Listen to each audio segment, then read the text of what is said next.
Back again on the 91 GT. Finally took a couple of 100,000 layers of dirt off of it, but Jesus, man, look at this car. Look at this car. Poor thing.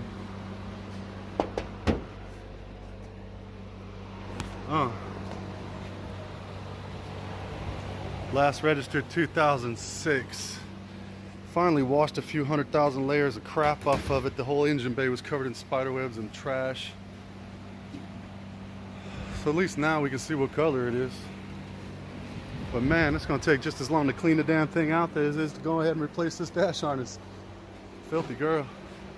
What is that? There's something alive in there? Yeah. Yeah? I think it's a moth. A moth? I hope it's a moth. There's no telling, man. Look at the spider webs in this thing. Wow. Jesus almighty in heaven above. Well, we've got the other harness, the donor harness, already stripped clean and washed. That's the remnants of the parts car. Swap the donor. Yeah, there's a lot of things happening here. We're just gonna go ahead and do what we're supposed to do and change out this dash harness and see what else is left after this. Something tells me there's gonna be definitely more left to this, especially considering how long it's been. Sitting under a tree, forgotten about. We got most of the dirt blowed out of the corners and cracks best we can for what we're dealing with, just so we can actually work on it without contracting some sort of virus. So anyway, this is an update video. I'll keep you posted as soon as we get the dash yanked out of it, as soon as we clean it, and more to come. All right, dashboard almost out of the car. A couple more little things, got to unhook the one out of the engine bay. We've got the donor dash wiring inspected, cleaned, taped, ready for reinstallation on the cage.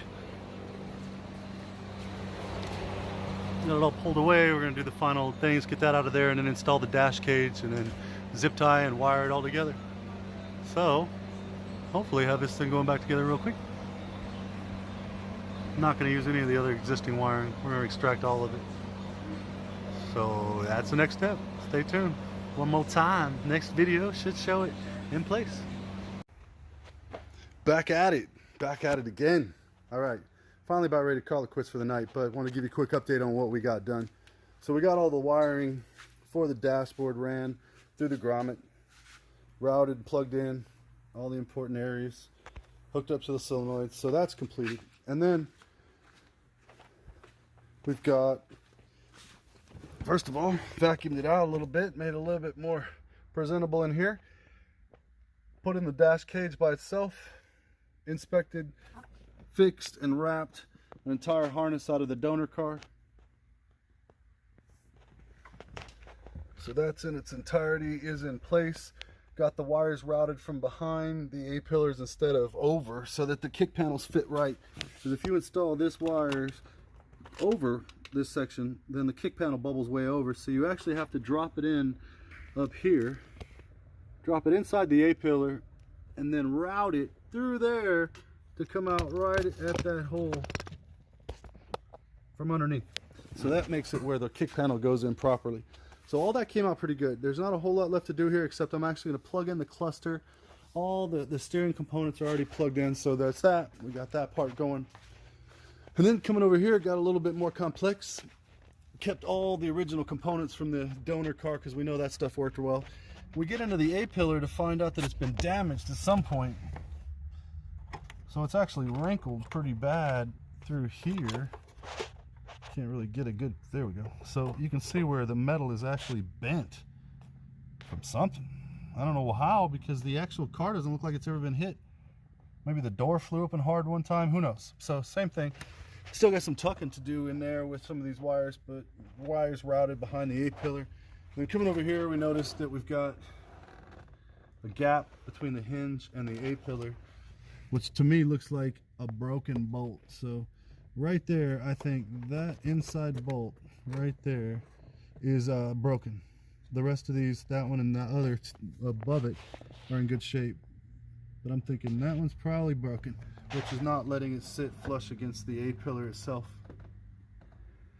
Then when we got this far, we found out that I guess like the world's hungriest rat had been living in this A-pillar, because the entire door harness, which I've actually got extracted, looked like this. So that was the door harness, completely mauled through every wire on both plugs. Needless to say, that didn't work, so I went ahead and pulled that out. I got another one I'm going to pull tomorrow, and then I'm going to put a brand new harness in that. I say brand new, a good used harness in that. Also, from one of the earlier videos, if you guys were watching this build, keeping up with it so far, we couldn't open this door because of those Mustang door handles. Brand new, bam, functioning. Still got some weak door pins, but now at least we have a working door.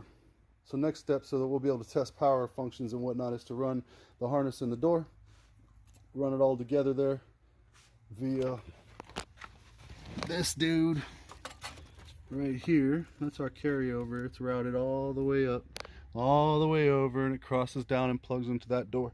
So that's what gives power to this side when you hit your switch on the driver's side. Without it, nothing will work. The windows won't function, the mirrors, nothing will work like that. So overcame the crunched in A-pillar, overcame the munches in the wiring harness. Well, that'll be finished first thing tomorrow. We're going to plug in all components to the bare dash shell so we can make sure it all works before we go through the nightmare of putting in the dash. Plus, we're going to do a heater core. It's going to be ordered soon, so this is about as far as it's going to go. This will allow me to test all the functions, which is what we're here for, and then I'll have to drop the Havoc to be able to get to that heater core over there. Now's the time. Right now, it was working last it was run, but it's been so long that it's just a risk that's not worth taking for a couple of bucks, you know? So that is where we are at with this one right now. It's still occupying valuable floor space on here, and I would like to see it run. So I'm scared to death of the gas tank. I mean, guys, tell me what you think. Comment below what your luck is resurrecting vehicles with this kind of time frame sitting still. Now, he did say he ran it out of fuel. He said he let it idle until there was no more running. So maybe I could dump gas in it and get it going, but I'm going to disconnect the fuel pump. I'm going to stick a test lead in it to ensure that the relay is functioning properly and everything's getting power to the rear. But we're probably going to put a borescope in the tank just to see what it looks like before we add fuel. More than likely have to end up dropping it and replacing it, but we'll have to see how it plays out, because I really think that's going to be the only thing that keeps this car from starting up. Everything else looks legit. The back harnesses look a little sketch. A lot of cuts and things, but it's solid where it counts, so we'll hope that it's going to be enough to at least get it back on the road. I mean, geez, 2006, this poor thing. How much more fun would it be to at least have something you could jump in and drive while you work on it? So that's what we're trying to do now. Well, guys, that's what is today, Thursday? Heck, I don't even remember. This car's taking my time up. But that's Thursday on the old Lens Fox body.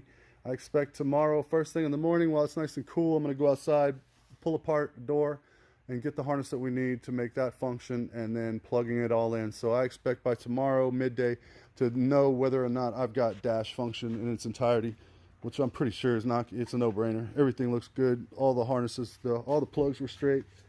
So I don't think it's going to take too much to get that in there. I think everything's going to plug and work. At least that's what I'm hoping for. You'll know before I will. Stay tuned. More to come tomorrow.